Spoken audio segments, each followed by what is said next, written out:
नारायण नारायण नारायण।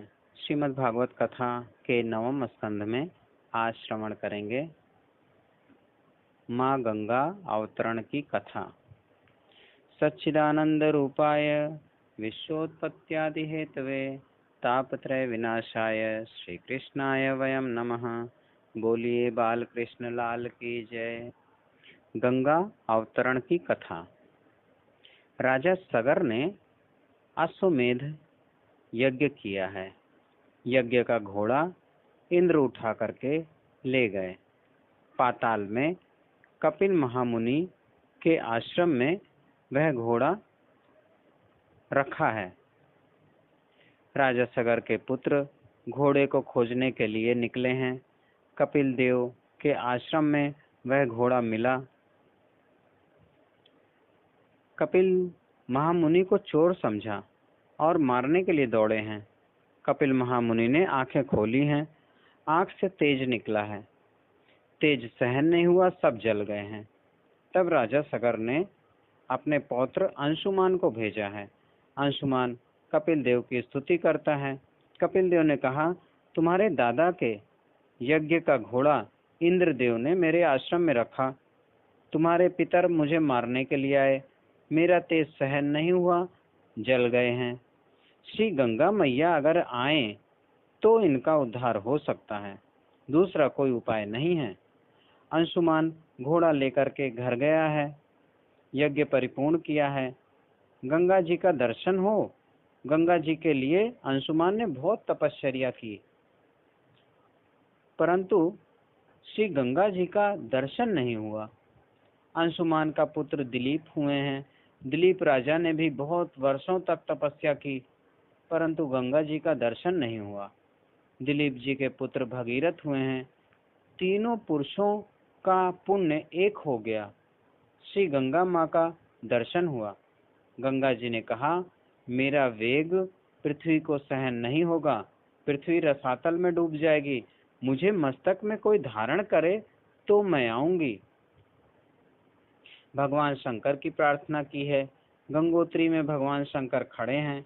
2 हाथ कमर पर रखे हैं। आकाश में दृष्टि है। आकाश मार्ग से श्री गंगा जी शिव जी की जटा में आई हैं।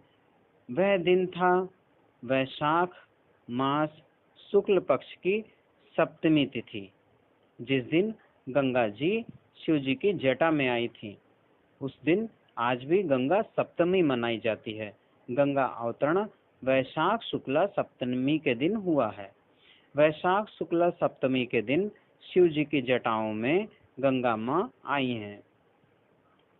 जटा से बाहर निकलने का मार्ग मिलता ही नहीं है।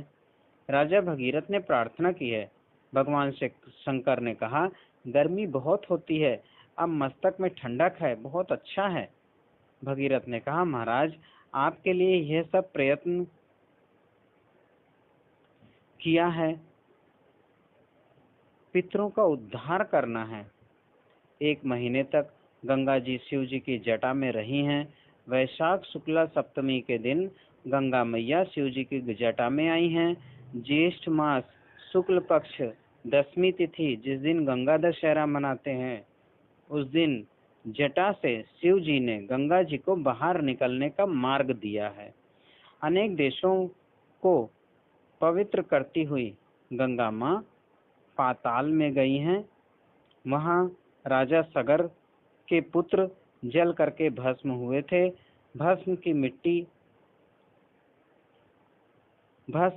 मिट्टी हो गई थी। गंगा जी वहाँ आई हैं। मिट्टी को गंगा जी का स्पर्श हुआ है। मिट्टी से देव पुरुष निकलते हैं। श्री गंगा माँ के चरणों में बारंबार वंदन करते हैं। श्री गंगा मैया की जय। गंगा मैया का जय जयकार करने लगे हैं। मरने के बाद शरीर की मिट्टी को गंगा जी का स्पर्श हुआ है। राजा सगर के पुत्रों को सद्गति मिली है।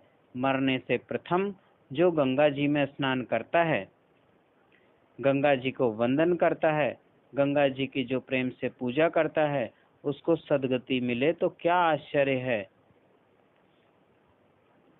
महाराज जी क्या बता रहे हैं, मरने के बाद तो गंगा जी का स्पर्श मिलने पे तो सद्गति होती है। मरने से पहले भी अगर कोई गंगा जी का स्नान करे, गंगा जी का वंदन करे, गंगा जी की प्रेम से पूजा करे तो सद्गति उसे मिले, तो इसमें क्या आश्चर्य इसमें क्या आश्चर्य है। आप घर में स्नान करो, उस समय भी श्री गंगा मैया का स्मरण करो। गंगा गंगा ये तो महामंत्र है। जो बहुत प्रेम से गंगा गंगा बोलता है, गंगा माँ कृपा करके उसके घर में आती हैं। स्नान के समय गंगा जी का स्मरण करो, गंगा जी का वंदन करो, आपको गंगा स्नान का ही फल मिलेगा। भगीरथ महाराज गंगा जी को ले आए, इसलिए गंगा जी का नाम भागीरथी गंगा है। भागीरथ महाराज का वंश बढ़ा है। इस वंश में ऋतुपर्ण नाम के राजा हुए, इस वंश में आयुतायु राजा हुए, इस वंश में सिंधुदीप राजा हुए, इसी वंश में नारी कवच हुए, इसी वंश में अश्मक नाम के राजा हुए, इसी वंश में खटवांग राजा हुए।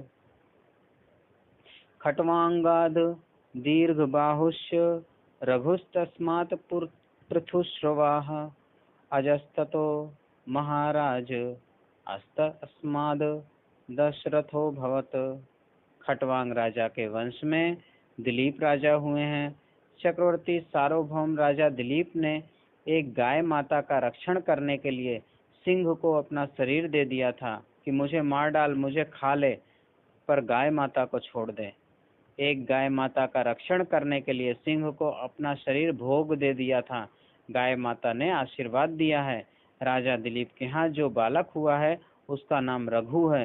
राजा रघु महान वीर हैं, राजा रघु महान ज्ञानी हैं, राजा रघु अति उदार हैं। एक बार रघु राजा ने सर्वदक्षिण नाम का यज्ञ किया था, जिस यज्ञ में पहना हुआ वस्त्र छोड़ करके सब कुछ दान में दे दिया। राजा रघु की कीर्ति बहुत बढ़ गई। सूर्यवंश का नाम मिट गया। राजा रघु की कीर्ति इतनी बढ़ गई कि सूर्यवंश का नाम मिट गया और लोग इसे रघुवंश कहने लगे। रघु राजा के यहाँ जो पुत्र हुआ उसका नाम अज हुआ। राजा अज का लग्न इंदुमती रानी के साथ हुआ। उनके यहाँ जो पुत्र हुए हैं उनका नाम दशरथ है। नारायण नारायण नारायण। यहाँ पर गंगा अवतार की कथा, गंगा अवतरण की कथा समाप्त होती है। इसके बाद श्री राम, लक्ष्मण, भरत, शत्रुघ्न और श्री हनुमान जी के जन्म की कथा 9वें स्कंध में आती है, जिसे हम कल श्रवण करेंगे।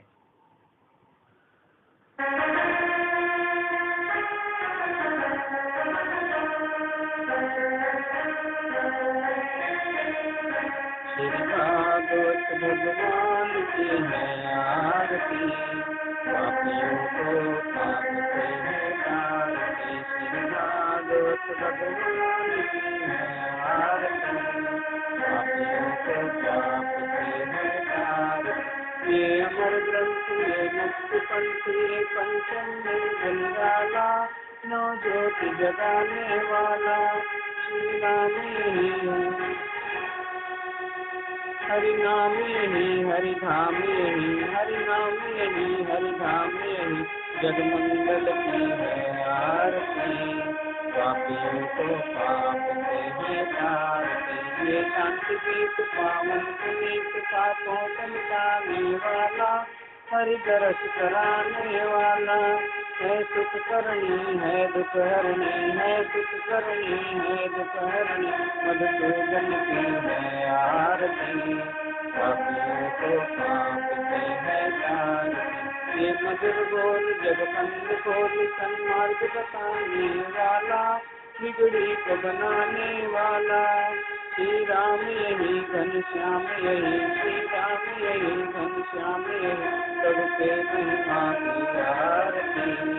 पापियों को पाप से है तारती। श्री भागवत भगवान की है आरती, पापियों को पाप से है तारती। पापियों को पाप से है तारती। कर्पूरगौरं गणानां गणपतिहारं सदा वसन्तं हृदयारं देवं नमामि कृष्णं नमामि। नीलाम्बुश्यामलकोमलाङ्गं